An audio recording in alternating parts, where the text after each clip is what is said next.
Сегодня у нас состоялся семинар с участием наших эстонских партнеров при поддержке Ассоциации по внешней политике.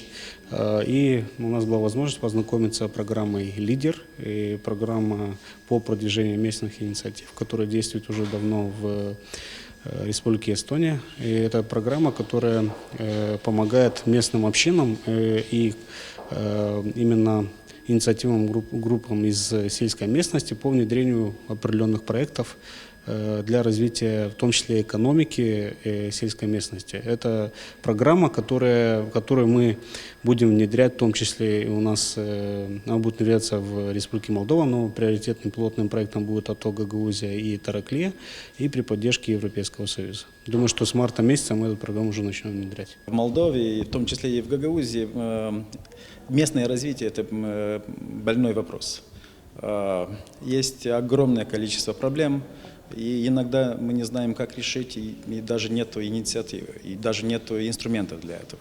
Поэтому мы решили, что было бы хорошо изучить и опыт других партнеров из других стран.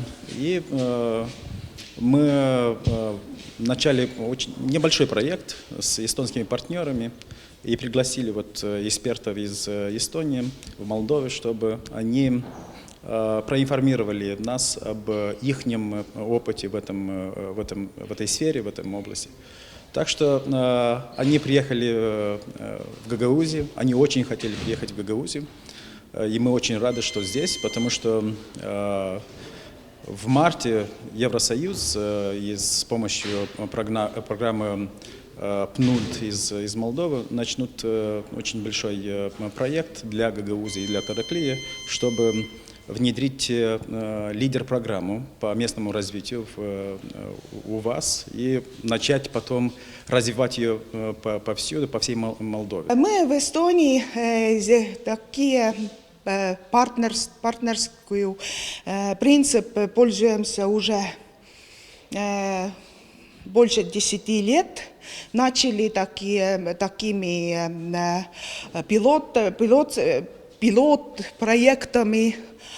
А теперь уже мы на этом состоянии, что лидер-программа в Эстонии очень удачная. Уже это деньги, которые туда идут, не все только лидер, там другие проекты тоже. Но все-таки уже деньги серьезные, и люди очень нравятся, потому что у них есть это чувство, что мы можем что-то сделать, нас слушаться, мы видим какие-то результаты. И именно вот этот принцип, что маленькие проекты, маленькие предпринимательства, сельские общества, фестивали, такие маленькие, которые сделают нашу жизнь просто лучше.